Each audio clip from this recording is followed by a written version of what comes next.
지난 시간에는 이 교회라는 단어의 속성적 의미를 지니고 있는 이 교회라는 뜻을 내포하고 있었던 에클레시아와 히브리어 카할의 의미에서 이 교회의 의미를 조금 살펴보았다면, 오늘은 이 교회라는 단어의 본질적 의미, 그 의미를 만들어내는 헬라어 큐리아케와 큐리아코스, 히브리어 에다에 대해서 조금 살펴보도록 하겠습니다. 교회의 본질의 의미를 가지고 있는 이 헬라어 큐리아케라는 말의 뜻은 주께 속한 것, 주의 소유라는 겁니다. 교회는 주께 속한 거라는 겁니다.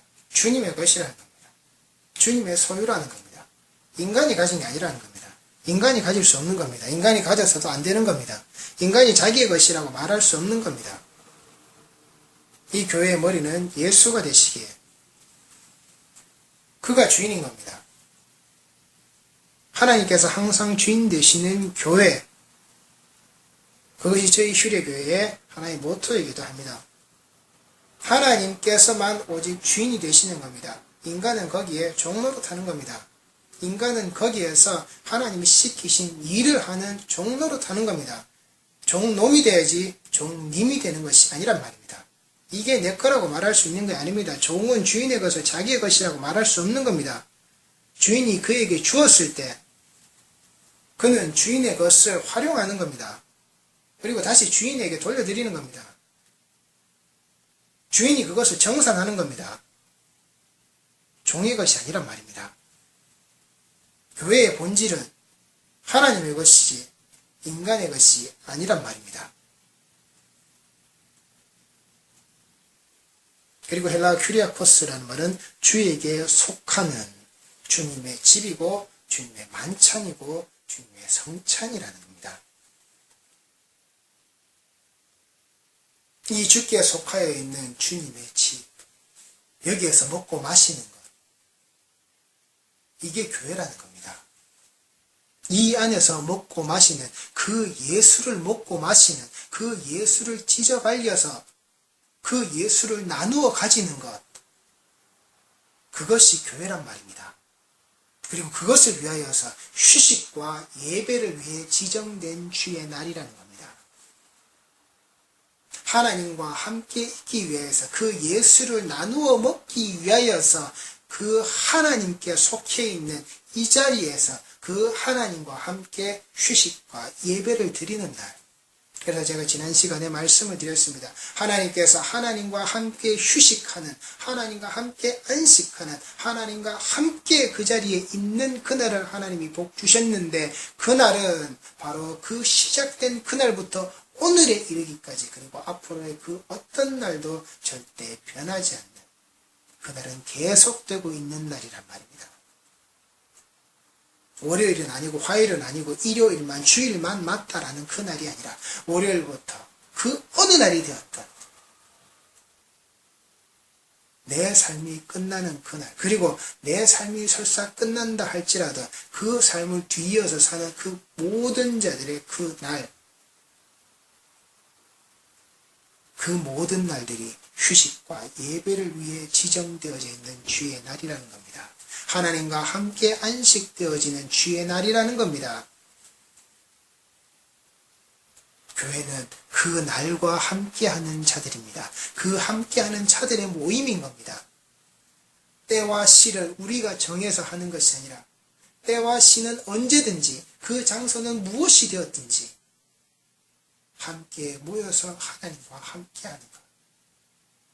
주의를 지키지 않았어, 성수주의를 하지 않았어, 그들에게 죄책감을 싣는 날이 아니라, 네가 교인인데, 네가 성도라면서, 네가 신자라면서, 네가 믿는다라고 하면서, 그런데 네가 주일 예배를 빠져, 낮 예배를 빠져,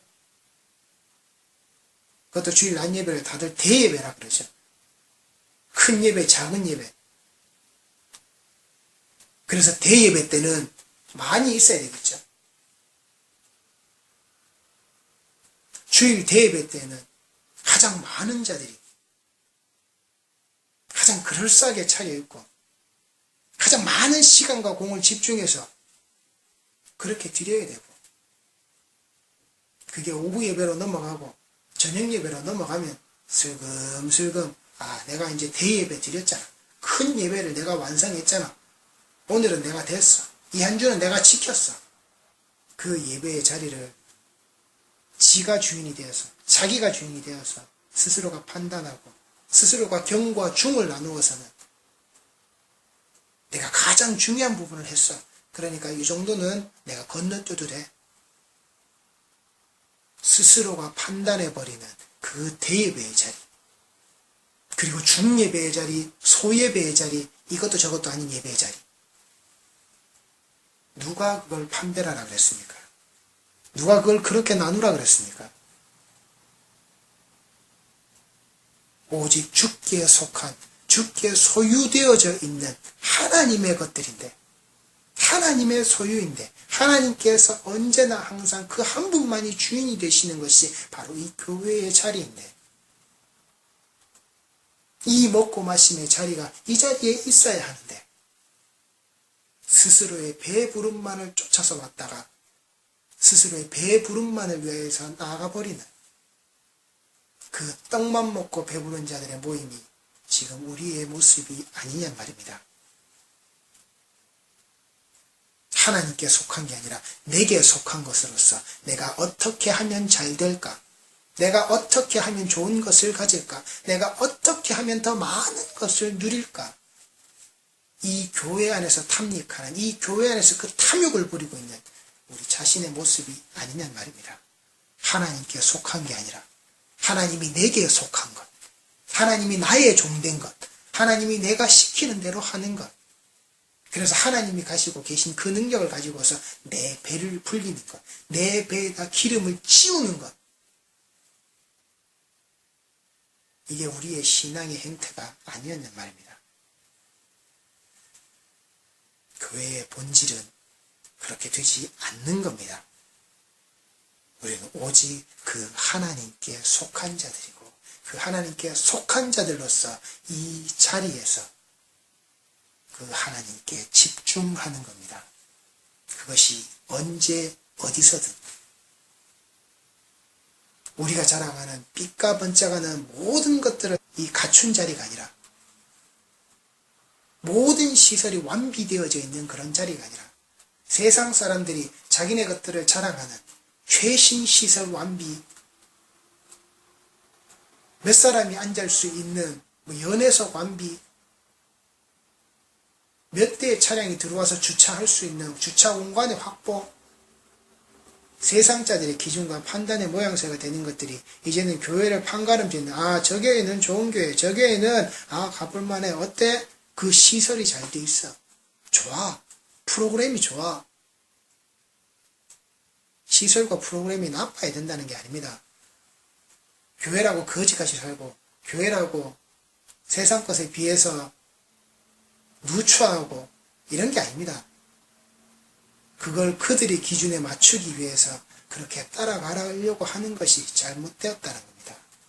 그리고 그것이 병폐가 되어서는 그것이 결국은 돈 문제로, 그것이 결국은 교회가 타락되어지는, 타락한 목사가 타락해서는 안 될 교회를, 하나님께 속해 있는 것을 자기에게 속해 있는 것으로 만들어서는 하나님께 속해 있는 교회가 아니라 목사에게 속해 있는 교회, 목사에게 속해 있는 건물, 땅, 부동산, 목사에게 속해 있는 사람들의 모임으로 만들어서는 이 교회의 본질이 이 땅에서 점점 사라져가고 있다는 것. 예수를 나누어 먹는 자리가 아니라 자신들의 욕심을, 자신들의 그 이기심을, 자신들의 그 탐욕을 이 교회에서 나누어 먹고 있는 그런 부패하고 썩어빠진 이 누룩이 뿌려져 버린 그 복음을 가지고서, 이 누룩이 뿌려져 버린 그 말씀을 가지고서 이미 부패하고 변질되어 버린 그 인간의 말들의 홍수 속에 젖어버린 것이 우리의 모습은 아니냔 말입니다. 그리고 히브리어 에다라는 말은 모임, 집회, 회중, 회막 앞에 모인 사람들이라는 것으로서 그 모여져 있는 사람들, 그 모임과 그 집회가 어떤 내면적 성격을 가지고 있느냐를 드러내고 있다라는 겁니다. 이 히브리어 에다는 제의나 법을 중심으로 모인 공동체를 가리키는 말입니다. 제의라는 것은 제사, 하나님께 드려지는 그 제사, 하나님께 드려지는 그 예배, 법을 중심으로 모였다고요. 하나님의 그 법, 하나님의 그 율법, 하나님의 말씀 속에 기록되어져 있는 이 토라의 모습이 그대로 그들에게 담겨져 있는 것, 관역을 벗어나서는 안 되는 것, 관역을 벗어나는 것이 죄가 되는, 그래서 그 죄의 자리로 가지 않는 자들의 모임, 그 공동체가 바로 이 히브리어 에다라는 말입니다. 교회의 내면의 모습은 인간의 모습을 가지고 있는 게 아닙니다. 오직 하나님이 부르셨고, 오직 하나님이 원하시고, 오직 하나님이 전하라고 하시는, 오직 하나님이 지키라고 하시는 바로 그 법, 그리고 그 법의 울타리 안에서 그 하나님께 드려지는 그 제사의 모습이 바로 서 있는 자들의 모습, 빛과 번쩍한 건물에 갇혀져 있는 자들의 모습이 아니라 하나님께서 원하시는 예배의 방식과 그 제사의 모습을 온전히 그대로 지키면서 하나님 앞에 순결한 백성으로서 이 법 아래에서 바로 서 있는 자들, 하나님이 바로 세우신 자들, 그리스도의 그 십자가로 말미암아 완성하신 그 율법 아래에서 바로 설 수 있게끔 하나님이 두신 바로 그 백성들. 율법은 인간이 살아낼 수 없는 겁니다. 살아보라고 주셨지만 인간은 살아낸다고 했고 우리가 그렇게 살고 있다라고 이야기하지만 그러나 인간이 그 하나님의 법대로 살 수가 없는 겁니다. 율법 13가지 중에서 그 유대인들이 만들어 놓은 그 몇천 가지의 법들 다 지킬 수 없다는 겁니다. 그래서 하나만 어겨도 다 어겼다는 겁니다. 왜? 하나님을 사랑하지 못하기에. 그 하나가 잘못되어 버리면 다 하나님을 사랑하지 못하는 것이기에. 그래서 이 히브리어 에다라는 말은 히브리어 카할, 그 속성을 드러내는 그 단어보다 더 의식적인 공동체를 나타내는 말입니다. 하나님이 불러내시는 그 회집자, 그 모집하는 자의 음성을 듣고는 모여 있는 자들이 어떻게 한다고요? 바로 이 하나님의 법에 의해서 하나님만을 위하여서 제사하는 그 공동체. 단순히 내가 예수 믿고 구원받아야지. 내가 신앙을 지키고 신앙의 생활하는 것이 이런 것이지 거기에서 끝나는 것이 아니라 내가 이렇게 해야 되고 내가 이렇게 가야 되는 그 모습이 어디에서 내가 기인하고 어디까지 가야 하는지 하나님께서 정해놓은 그 울타리를 뛰어넘지 않는 자, 그 울타리 안에 그대로 있는 자. 이 교회라는 것은 하나님이 부르셔서 하나님이 세우신 그 공동체, 그 하나님의 법의 방식에 의해서 운영되어지고 그 운영되어진 자들이 하나님 앞에 바로 예배를 드리고 있는 것, 이게 교회의 본질이라는 겁니다. 내 것이 될 수 없는, 오직 하나님의 것밖에 될 수 없는, 하나님의 것으로서 밖에는 존재하지 않는 하나님의 것만이 되어져야 하는 바로 그 사람들, 그 모임이 오직 하나님이 세우신 그 법에 따라서 법의 모습을 지키는 자들로서, 그 법의 테두리 안에 있는 자들로서 하나님께 제사 드리는 자, 하나님께 예배 드리고 있는 자, 그 의식을 함부로 여기지 않는 자들의 모임이 바로 교회라는 사실입니다. 이 히브리어 에다가 이 구약 성경에서 처음 쓰인 곳을 살펴보면 출애굽기 12장 3절 말씀인데, 아마 제가 말씀을 전하면서 이 단어가 성경에서 가장 처음 쓰인 곳이 바로 여기입니다 라는 말씀을 종종 드릴 겁니다. 그 이유는 성경에서 이 단어가 가장 처음 사용되면서 그 단어의 의미를 이렇게 해서 둔 것이, 각 단어마다 여러 의미가 있고 여러 뜻들이 있지만은 이 단어가 이 의미를 가장 처음 드러내는 가장 중요한 모습들을 살펴보기 위해서 아마 제가 성경에서 제일 처음 쓰인 단어의 모습대로 제가 장자를 찾을 겁니다. 그렇게 말씀을 나누도록 하겠습니다. 출애굽기 12장 3절 말씀입니다. 너희는 이스라엘 온 회중에게 말하여 이르라. 이달 열흘에 너희 각자가 어린 양을 취할지니 각 가족대로 그 식구를 위하여 어린 양을 취하되. 6월절 규례를 하나님이 말씀하시면서 이 말씀을 이스라엘 백성들에게 주시는데, 자, 그 말씀을 어떻게 주시느냐? 너희는 이스라엘 온 회중에게 말하여 이르라. 여기서 이 회중이라는 말이 히브리어 에다의 뜻이라는 겁니다.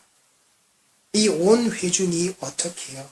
이 6월절 규례를 이렇게 지키도록.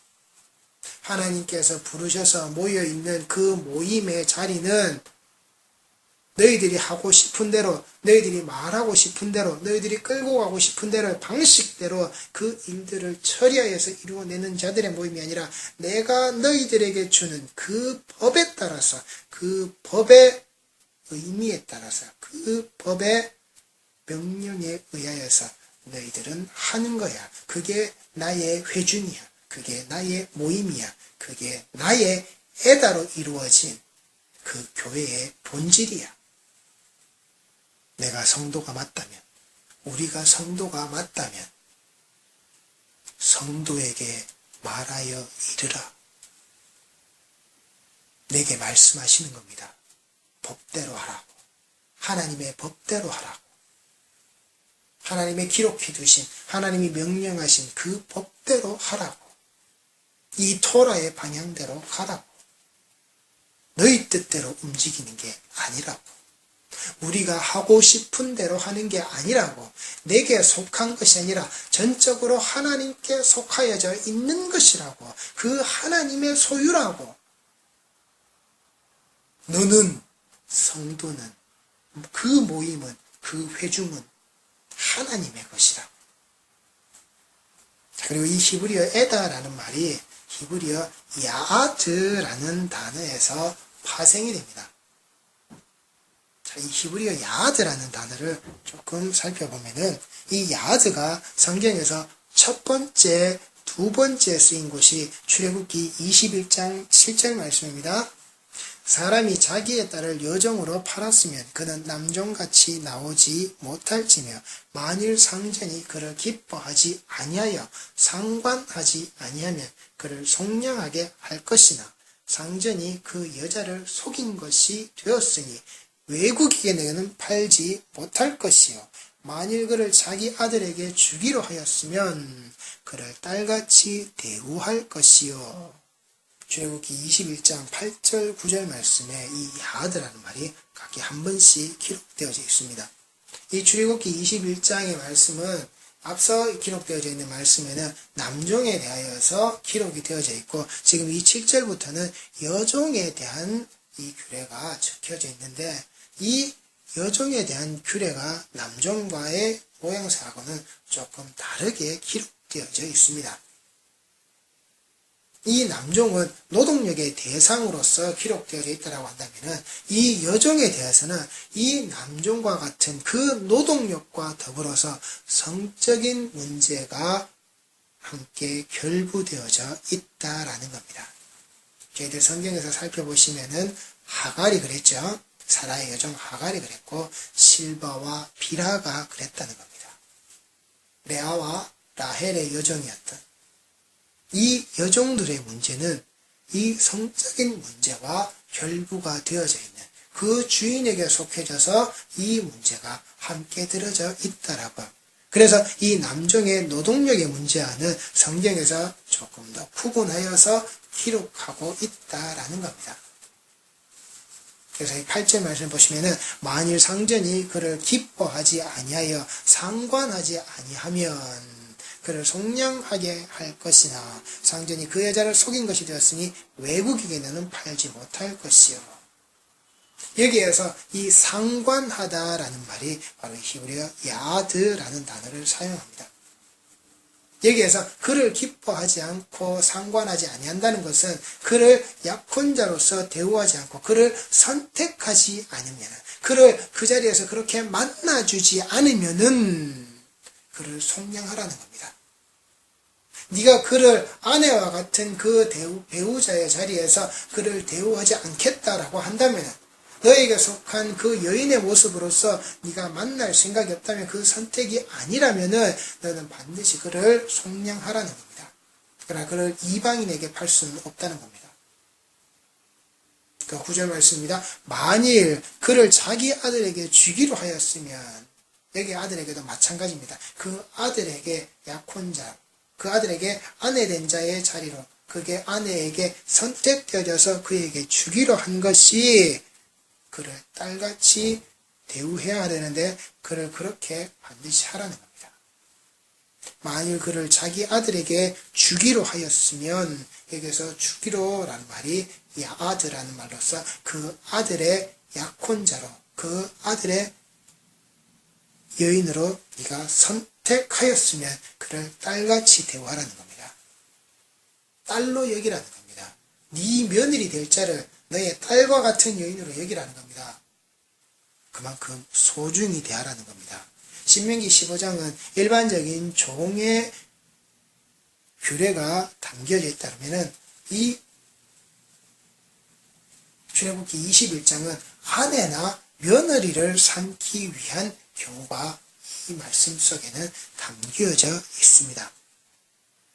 그런데 저희 성경에서는 이 9절 말씀에 이 단어가 생략되어져 있습니다. 바로 히브리어 미시파트라는 단어가 생략되어져 있습니다. 만일 그를 자기 아들에게 주기로 하였으면, 이 말은 그 법에 따라서 그를 딸같이 대우하라는 겁니다. 이 미시파트라는 단어는 심판과 판결과 재판이라는 의미로서 법적 선고 용어입니다. 그래서 저희 성경에서 쓸 때 법도와 율례라는 그 단어가 쓰일 때 바로 이 히브리어 미시파트라는 단어가 사용되어집니다. 만일 그를 자기 아들에게 주기로 하였으면 너는 그 미시파트에 따라서, 그 법도에 따라서, 하나님이 세워놓으신 그 법에 따라서 그를 딸같이 대우하라는 겁니다. 이건 이미 법적으로 선고되어져 있는 거라는 겁니다. 어겨서는 안 되는 거라는 겁니다. 반드시 네가 지켜야 되는, 반드시 내가 하나님의 법대로 지켜야 하는 거라는 겁니다. 그래서 그를 딸같이 대우하라는 겁니다. 이 미시파트의 원형이 샤파트라는 단어입니다. 자, 여기서 또 한 번 더 들어가서 이 구약성경에서 이 미시파트라는 단어가 처음 쓰인 곳을 가보면 창세기 18장 말씀입니다. 16절에서 19절까지입니다. 그 사람들이 거기서 일어나서 소돔으로 향하고 아브라함은 그들을 전송하러 함께 나가니라. 여호와께서 이르시되 내가 하려는 것을 아브라함에게 숨기겠느냐. 아브라함은 강대한 나라가 되고 천하 만민은 그로 말미암아 복을 받게 될 것이 아니냐. 내가 그로 그 자식과 권속에게 명하여 여호와의 도를 지켜 의와 공도를 행하게 하려고 그를 택하였나니 이는 나 여호와가 아브라함에게 대하여 말한 일을 이루려 함이니라. 여기에서 여호와의 도를 지켜 의와 공도를 이라고 할 때 이 공도라는 단어가 히브리어 미시파트라는 단어로 기록되어져 있습니다. 자, 이 18장의 말씀이 어떤 말씀입니까? 이 소돔과 고모라를 하나님이 멸할 것이다. 그리고 그 멸함의 자리에서 하나님께서 아브라함에게 말씀을 하시는 겁니다. 내가 너에게 숨길 것이 없다. 아브라함은 강대한 나라가 되고 천하 만민은 그로 말미암아 복을 받게 될 것인데, 그 모습이 어떻게 해요? 내가 그로 그 자식과 권속에게 명하여 여호와의 도를 지켜 의와 공도를 행하게 하려고 그를 택하였나니 이는 나 여호와가 아브라함에게 대하여 말한 일을 이루려 함이니라. 자, 아브라함을 무엇 때문에 택했다고요? 아브라함과 그 자식과 권속에게 명하여, 아브라함과 그 자식과 아브라함의 그 권속들과 그 자식들에게 딸려져 있어요. 그 모든 권속들에게 명하여 여호와의 도를 지켜 의와 공도를 그 하나님의 법을 행하게 하려고 그 아브라함을 선택하셨다라는 겁니다. 그리고 이는 나 여호와가 아브라함에게 대하여 말한 일을 이루려고 하나님과 세워져 있는 그 아브라함과의 그 언약을 하나님께서 이루시려고 그 택함의 모습이 어디에 있다라고요? 그 법에 있다라고. 하나님이 부르신 자, 하나님께서 하나님이 불러 모으신 자, 그 모임이 되어지는 그 아브라함과 그 자식과 그 권속들, 그 모임이 되어져 있는 하나님이 불러서 거기에 있게 하셨고 거기에 모여져 있게 하셨고 거기에 있도록 하나님이 명령하신 바로 그 자들에게 하나님은 그 법으로서 하나님은 말씀하셨다는 겁니다. 그리고 구약 성경에서 이 미시파트가 두 번째 쓰인 것과 그리고 이 원역이 되는 샤파트가 두 번째 쓰인 곳이 어디이냐? 공이 창세기 18장 25절 말씀입니다. 주께서 이같이 하사 의인을 악인과 함께 죽이심은 부당하며 의인과 악인을 같이 하심도 부당하니이다. 세상을 심판하시는 이가 정의를 행하실 것이 아니니까. 세상을 샤파트 하시는 이가 정의를 시파트 하실 것이 아니니까. 여기 이 샤파트와 무시파트가 함께 사용되어집니다. 주께서 이같이 하사 의인을 악인과 함께 죽이심은 부당하며 의인과 악인을 같이 하심도 부당하나이다. 세상을 심판하시는 그 법의 자리에 있는 그 하나님께서 그 정의를 이 법도에 따라서 행하실 것이 아니십니까? 하나님이 그 법의 자리에 계시고 그 법을 명령하셔서 우리에게 지키도록 하신 바로 그 모양새에 따라서 하나님께서 하실 것이 아닙니까? 그러니 하나님께서 의인과 악인을 같이 하는 것은 부당합니다. 의인과 악인을 함께 죽이시는 것은 부당합니다. 하나님께서 그렇게 하시는 거잖아요. 하나님께서 그렇게 하시겠다고 하셨잖아요. 하나님께서 세우신 법이잖아요. 하나님께서 심판자로 그 법의 자리에서 하나님께서 계신 거잖아요. 그런데 하나님이 이렇게 하시겠다고요? 아니요. 하나님이 그렇게 하실 수는 없는 겁니다. 이것을 하나님과 거래의 조건으로 이야기해서 나중에는 10명까지 최후의 보루를 확보하는 아브라함이 기도하고 중보해서 이 말씀의 구절은 그 아브라함의 중보의 사역을 감당하는 그런 기도의 모양새를 드러내는 게 아니란 말입니다. 하나님과 타협해요. 하나님과 거래를 해요. 이건 그게 아니란 말입니다. 하나님이 세우신 뜻의 모습대로 하나님께서 반드시 의인을 살리겠다라고 하셨죠. 그건 의인 50이 있든 10이 있든 그건 관계없는 겁니다.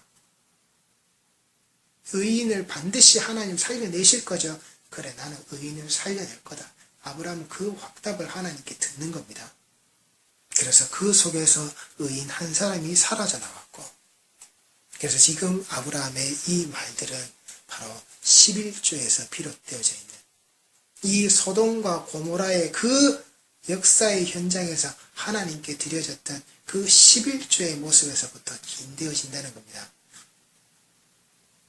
제가 이 말씀은 제가 앞으로 말라기서를 다루면서 우리 성도들과 함께 말씀을 나누겠습니다.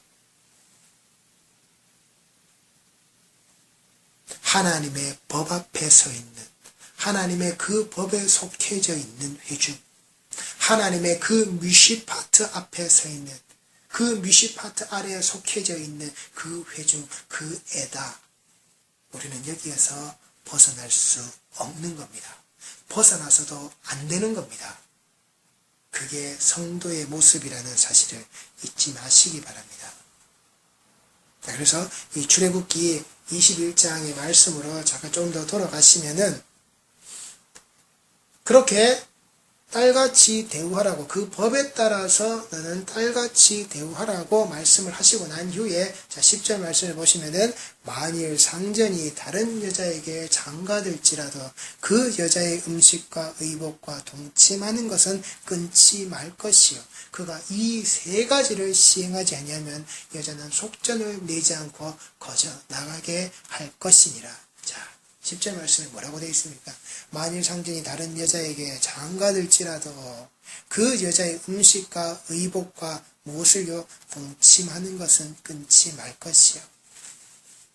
그 여자가 먹어야 되는 것, 그 여자가 입어야 되는 것만 책임지라는 게 아닙니다. 그와 함께 잠자는 것까지 끊지 말아야 한다는 것. 그래서 이 야하드라는 단어는 이 남녀의 성적 결합, 단순한 만남이요, 단순한 선택의 모습이 아닌 이 성적인 부분이 강하게 결합되어져 있는 단어라는 사실입니다. 반드시 너는 그렇게 살아야 한다라고.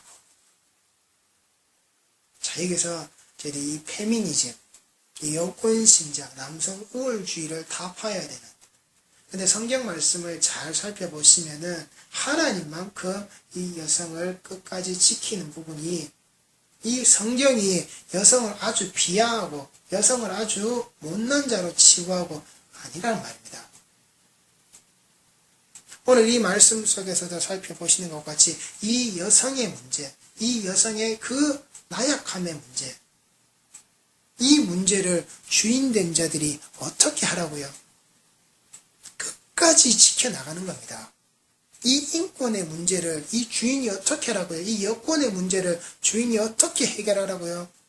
이 팔고 산다의 개념이 아니라는 겁니다. 이 여자의 인권을 지켜주는 겁니다.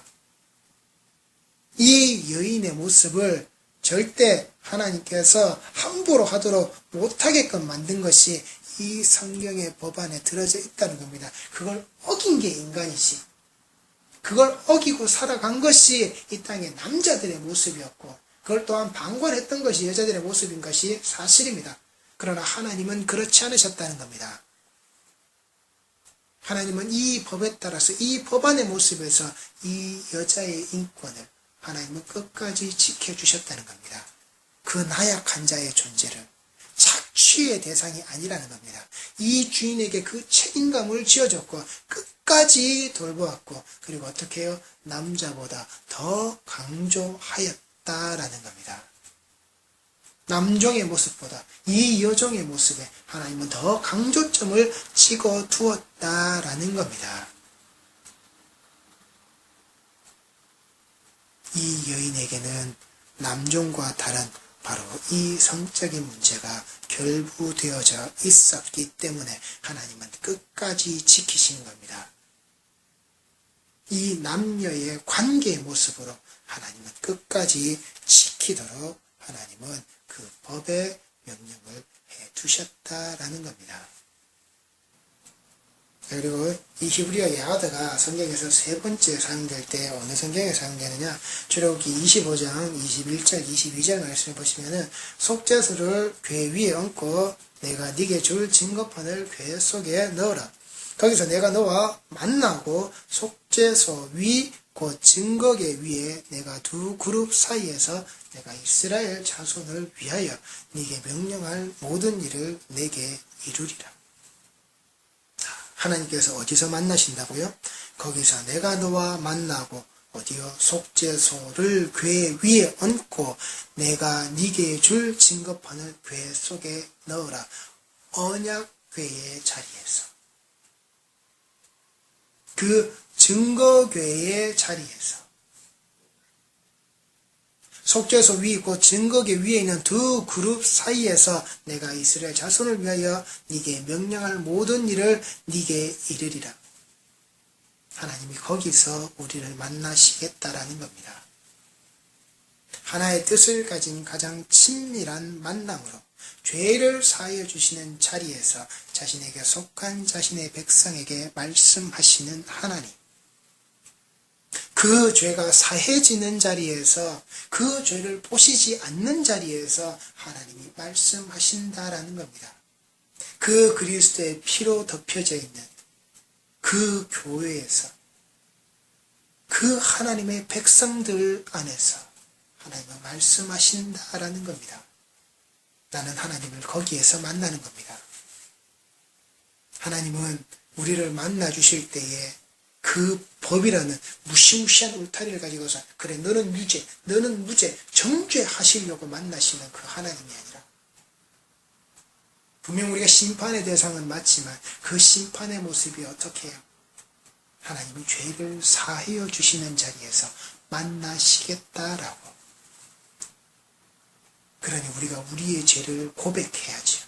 내가 죄인임을 알아야죠. 내가 죄인이므로 내가 이 하나님의 법 안에서 벗어날 수 없는 자임을 우리가 알아야죠. 하나님은 우리를 정죄의 대상으로 삼기 위해서 하나님의 법을 주신 것이 아니라 하나님이 사랑하시기 위해서, 하나님이 만나주시기 위해서, 하나님이 그 죄를 사하시기 위하여서 하나님은 이 법을 세우셨고 그 법으로 우리를 만나신다라는 겁니다. 그런데 내가 그 법의 잣대에서 심판받지 않기 위해서, 그 법에서 유무죄를 가려내기 위해서, 그래 나는 무죄된 백성이 돼야 돼, 나는 무죄하지요. 봐요, 내가 잘했잖아요. 내가 이 법을 지키기 위해서 얼마나 내가 열심히 했습니까? 얼마나 내가 잘했습니까? 하나님 그지요? 그렇게 상받는 자리로 가는 게 아니라고요. 그 법 안에서 내가 죄인임을 알고 그 죄를 사하시기 위해서, 그 죄를 용서하기 위해서 그 피 흘리신 그리스도를 내가 나의 구주로 고백하고 그 살아계신 하나님의 자리에서 나를 만나주시는 그 하나님과 함께 사는 것, 그 그리스도와 함께 사는 것, 교회는 그렇게 하나님과 만나야 하는 겁니다. 그런데 이 출애굽기 25장의 말씀이 무엇을 다루고 있습니까? 성막에 대한 것. 성막을 지어라 라고. 이 성막을 지어라 라고 말씀하시면서 이제 그 첫 번째로 드러나는 것이 바로 이 언약궤의 모습이다라는 겁니다. 하나님이 이 땅에 성막을 하나님께서 지으라고 하신 겁니다. 성전은 인간이 짓겠다라고 했지만 성막은 하나님이 지으라고 하신 겁니다. 성전과 성막은 그래서 개념이 다른 겁니다.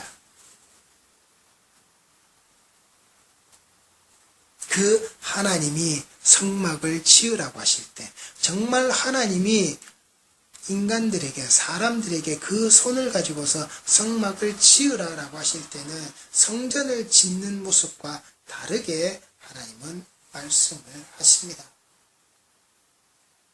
물론 이제 지어져가는 방식이나 그 모양새들은 비슷하지만 먼저 하나님께서 이렇게 명령하셨기에, 먼저 하나님께서 이렇게 말씀하셨기에 성막과 성전은 방향이 다르다는 겁니다. 출애굽기 25장 1절 말씀입니다. 여호와께서 모세에게 말씀하여 이르시되 이스라엘 자손에게 명령하여 내게 예물을 가져오라 하고 기쁜 마음으로 내는 자가 내게 바치는 모든 것을 너희는 받을지니라. 여호와께서 모세에게 말씀하여 이르십니다. 이스라엘 자손에게 명령하여 내게 예물을 가져오라라고. 자, 여기에서 내게 가져오라라고 하는 바로 이 예물이 히브리어 테루마라고 합니다. 이 테루마라는 뜻은 신성한 것이고 요제물이고 생명의 속전이라는 의미를 가지고 있습니다. 출애굽기 30장 13절에서 15절 말씀에 나옵니다. 이 테루마라는 것은 전체 11조 중 거제나 요제로 드린 제사장의 몫이라는 겁니다. 그리고 레위 자손에게 성물로 주어 그들이 분깃이 되게끔 하신 것으로서 신명기 12장 5절에서 12절, 신명기 14장 22절에서 27절, 민수기 18장 8절에서 31절에서 이 의미를 드러내고 있습니다. 즉 지금 이스라엘 자손에게 명령하여 내게 예물을 드리라 라고 하시는 바로 이 테루마가 성경에서 가장 처음 쓰인 것이 바로 이 출애굽기 25장 1절 2절 말씀인데, 이 테루마라는 것이 무엇에 관계되어 있다고요? 단순하게 내어놓는 제물의 의미, 단순하게 내어놓는 그 예물의 의미에 어떤 것을 하나님이 심어두셨다고요? 이것은 신성한 것으로서, 이것은 하나님께 드려지는 요제물의 본주로서 생명의 속전을 드러내게 되는, 그리고 전체 11조 중에서 거제나 요제로들이 제사장의 몫이고 레위 자손에게 성물로 주어 그들의 분깃이 되게끔 하신, 그냥 쓰이는 그러한 제물의 모습이 아니었다라는 겁니다. 하나님이 하나님의 것으로서 가지고 가시고 하나님이 하나님의 것으로서 반드시 되돌려 주셨던 것, 가지게끔 하셨던 거라는 겁니다. 자, 그리고 뒤이어서 있는 말씀을 계속 살펴보시면은, 기쁜 마음으로 내는 자가 내게 바치는 모든 것을 너희는 받을지니라. 여기 기쁜 마음으로 내는 자가 내게 바치는 모든 것이라는 것은 모든 사람이 그의 마음과 함께 자발적으로 드리는 것을 가져오라는 겁니다. 자, 기쁜 마음으로 내는 자가 내게 바치는 모든 것, 이게 어떤 거라고요? 모든 사람이 그의 마음과 함께 자발적으로 드리는 것을 가져오라. 여기 모든 사람은 단수로 기록되어져 있습니다. 사람이 많은데, 아니요, 그 사람의 많음이 하나라는 겁니다. 각자 한 사람, 두 사람, 세 사람, 네 사람을 쌓아놓은 그 모든 사람이 아니라 그 모든 사람의 하나님 앞에서 하나라는 겁니다. 하나로 드려진 거라는 겁니다. 그의 마음과 함께 자발적으로 드리는 것을 가져오라. 이것이 미완료형으로 기록되어져 있습니다. 억지로 가져오라, 어거지로 가져오라, 명령해서 가져와라, 지시해서 가져와라, 그에게 있는 것을 약탈해서 가져와라, 빼앗아서 훔쳐서 네가 가지고 있는 힘을 동원해서 가져와라. 아니요, 자발적으로 드리는 것을 가져오라. 그 마음과 함께, 그 드리는 자의 그 마음이 드려져 있는 것을, 그리고 그가 그것을 자발적으로 가져오는 것을 너는 가져오라. 앞으로도 계속 그것을 가져와야 되는 거야. 그것을 너희는 받을지니라. 이 받을지니라도 미완료형으로 기록되어 있습니다만, 여기서 너희는 받을지니라 라고 되어 있지만, 저희들 성경에서는 나의 테루마라고 해서 하나님께서 드리시는 예물이라는 겁니다. 자, 이 말씀을 조금 더 정리해 볼까요? 하나님께서는 어떻게 이스라엘 백성들에게 모세를 통하여 말씀하셨느냐? 기쁜 마음으로 내는 자가 하나님께 바치는 모든 예물을 가져오라고 하셨고, 그리고 하나님께서 드리시는 예물을 너희는 받을 것이다 라고 하셨다는 겁니다. 하나님께서 그 예물을 가져오라고 하셨고, 그리고 가져온 것을 하나님께서 어떻게 해요? 하나님께서 드리시는 예물로 너희는 받으라고. 하나님께 속한 것으로서 하나님이 받으셨고, 그 받으신 뭐요? 하나님께서 다시금 드리시는 것, 하나님이 내어놓으신 것을 너희는 받으라고요. 출애굽기 25장이 이 성경에 나오는 헌금에 대한 최초의 언급이라는 겁니다. 저희들이 헌금이라고 쓰는, 저는 이 헌금이라는 용어가 아니라 연보라는 용어를 사용하지만은, 이 하나님께서 내어놓으시는, 하나님께서 드리시는 예물을 받는 겁니다. 모세가 받는 겁니다. 이 성막을 건축하는 자들이 받는 겁니다. 가인과 아벨의 제사가 나옵니다. 이때 하나님이 뭐라고 말씀하셨죠? 하나님께서 나는 고기 가져와. 난 저런 농작물 싫어. 피 피를 흘려야 되는 제사, 피맛이 없는 제사. 성경은 그렇게 말하지 않습니다. 가인과 가인의 제물, 아벨과 아벨의 제물이라는 겁니다. 나를 받지 않으시면 그냥 그건 돈 봉투라는 겁니다.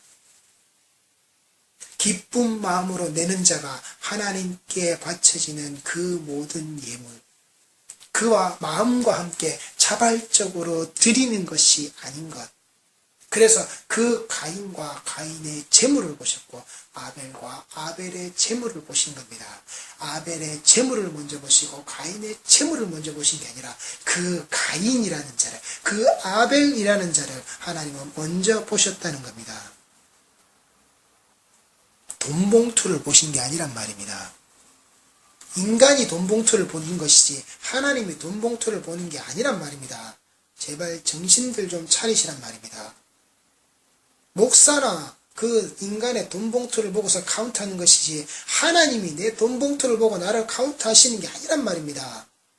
가진 돈의 잣대로 하나님을 기준 잡으려고 하시지 말란 말입니다. 그게 신앙이 아니란 말입니다. 교회, 이 성막이라고 하는 공동체의 모습이 만들어질 때 하나님께서는 분명한 조건을 바로 이렇게 말씀하셨단 말입니다. 테루마로 가져오라고, 돈봉투로 가져오라는 게 아니라, 그리고 그 테루마는 그 모든 사람이 그의 마음과 함께 자발적으로 드리는 거라고, 그리고 그것을 하나님께서는 하나님의 테루마로, 하나님께서 드리는 테루마로 우리에게 주셨다라고요. 성막은 그렇게 세워진 겁니다. 출애굽기 36장 2절부터 7절 말씀입니다. 모세가 보살렐과 오홀리압과 및 마음이 지혜로운 사람, 곧 그 마음에 여호와께로부터 지혜를 얻고 와서 그 일을 하려고 마음에 원하는 모든 자를 부르매 그들이 이스라엘 자손의 성소의 모든 것을 만들기 위하여 가져온 예물을 모세에게서 받으니라. 그러나 백성이 아침마다 자원하는 예물을 연하여 가져왔으므로 성소의 모든 일을 하는 지혜로운 자들이 각기 하는 일을 중지하고 와서 모세에게 말하여 이르되 백성이 너무 많이 가져오므로 여호와께서 명령하신 일에 쓰기에 남음이 있나이다.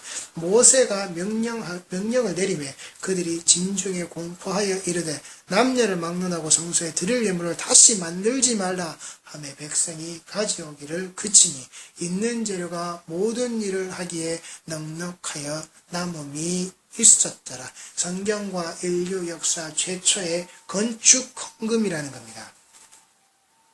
헌금의 모습을 하나님께서 성경에 기록되어 놓으실 때 이것이 최초의 건축 헌금의 모습이었다라는 겁니다. 그리고 그 건축 헌금의 모습이 어떻게 쓰고도 남음이 있는 모습으로 기록해 놓으셨는데 이것이 교회 재정의 원칙이라는 겁니다. 세상에서 빚내어서 그 빚을 갚는 것으로서 교회를 짓는 것이, 그것을 빚을 갚기 위해서 성도들을 쥐어짜는 것이 건축 헌금의 모습으로 11조의 모습으로 하나님이 쓰라고 하라고 명령하신 바가 아니란 말입니다. 돈으로 돈을 말하는 것, 그따위 교회 재정의 원칙이 아니란 말입니다. 하나님 팔아서 어슴풀에 말해서 왕의 재정이요, 그따위 썩어 빠진 건 교회 안에 들어와서 안 되는 겁니다. 성경으로 재정의 원칙을 말한다고요. 재정을 설명한다고요. 이 속에서 재정의 원칙을 아는 것이지 오만 잡다한 이론을 만들어서 교회의 재정이요, 재정을 가르치려면 똑바로 가르치라고요. 똑바로 하시라고요. 돈 내고 돈 먹는, 뻥튀기 하는, 2배 내고 4배 받고 10배 내고 100배 받는 그따위 썩어빠진 야바위 11조에 돈 내고 복 받으려고 하는 그 비나이다의 그 기복의 신앙에 제발 벗어나시란 말입니다.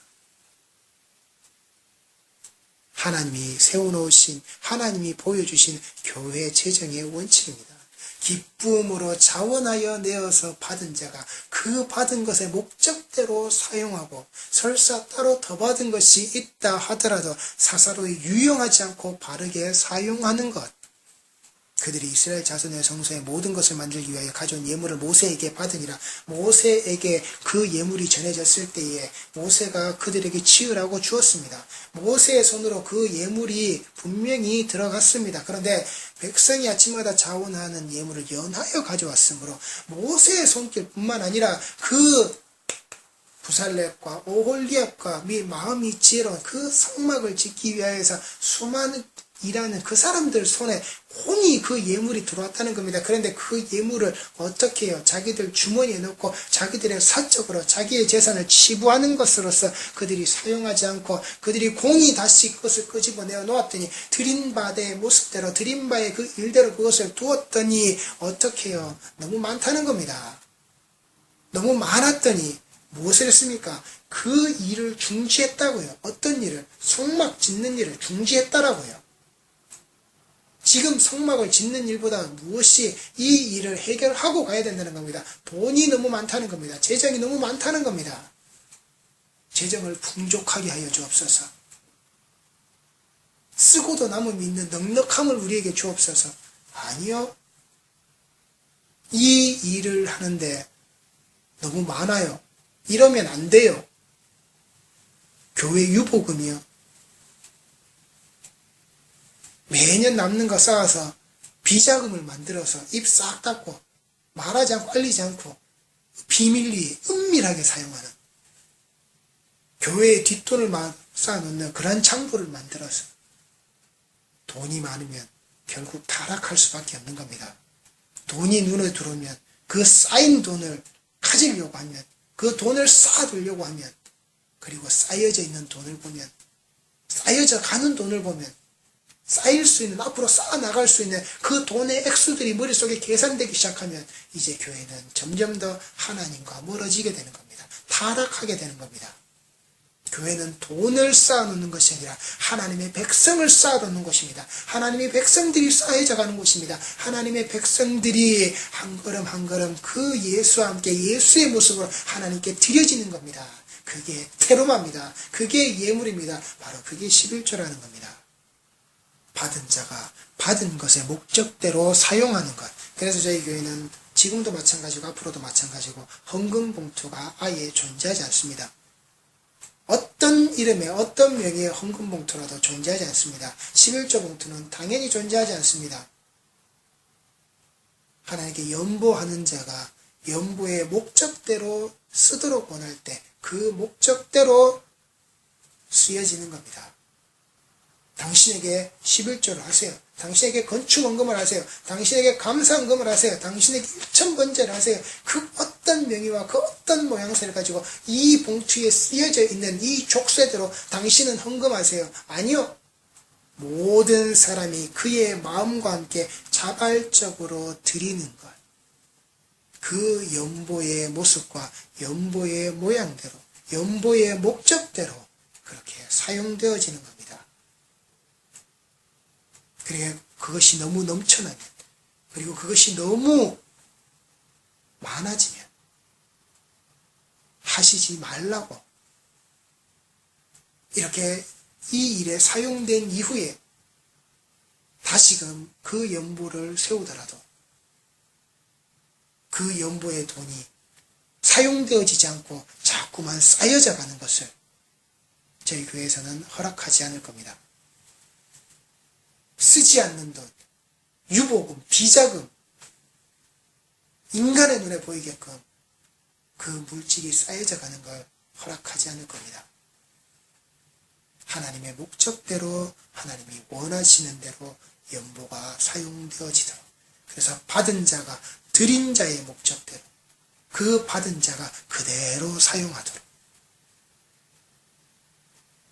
그리고 설사 더 생겨진 것이 있다 하더라도 절대 그것을 유용하지 않도록, 그래서 충분한 것은 충분하다고 말해서 그들의 쓸 것을 교회의 제물로 쌓아놓아 탐욕을 가지고 부정을 저지르는, 하나님의 것을 도적질하는 그러한 저희를 저질러서는 안 되는 겁니다. 교회는 돈을 사랑하는 일만하게 뿌리가 뻗어나가는 내가 사랑하는 돈으로 하나님께 사랑받으려고 하는 썩어빠진 죽음의 공동체가 되어서는 안 되는 겁니다. 말라기 3장 8절 말씀입니다. 사람이 어찌 하나님의 것을 도둑질하겠느냐. 그러나 너희는 나의 것을 도둑질하고도 말하기를 우리가 어떻게 주의 것을 도둑질하였나이까 하는도다. 이는 곧 11조와 봉헌물이다. 여기에 봉헌물이 바로 테루만, 하나님의 것을 도둑한 자. 여기서 성경에서 하나님의 것이라고 말하기 말라기에서도 10장에 가면 더욱더 그 의미가 분명히 드러나지만은 하나님은 하나님의 것이 아니 바로 나라는 겁니다. 너희들은 하나님을 도둑질했다는 겁니다. 하나님의 전체를 훔쳐가 버렸다는 겁니다. 교회는 도둑놈이 되어서는 안 됩니다. 도둑질하는 방법을 가르치는 곳이 되어서도 안 됩니다. 도둑질의 모양새가 쌓여져 가는 곳이 되어서도 안 됩니다. 이게 교회 제정의 원칙이라는 것. 하나님께서 이 성막을 지으시면서 보여주신 이 성막의 제정의 원칙이라는 것. 생명의 속전으로 이 성막이 이루어져 나가는 것. 그 11조의 모양새대로 여기에서 먹고 사는 자들의 모습을 이루어 나가시는 것. 그것을 그리스도의 십자가로 연보로 보여주시는 이 신약의 모습에 우리가 살아가도록 하시는 것. 이게 제정의 원칙입니다. 이것이 교회의 제정의 원칙입니다. 도둑놈들이 도둑질하면서 도둑질하는 방법으로 이 성경을 말해서는 안 되는 겁니다. 도둑질하는 방법으로 성경의 말씀을 들어서는 안 되는 겁니다.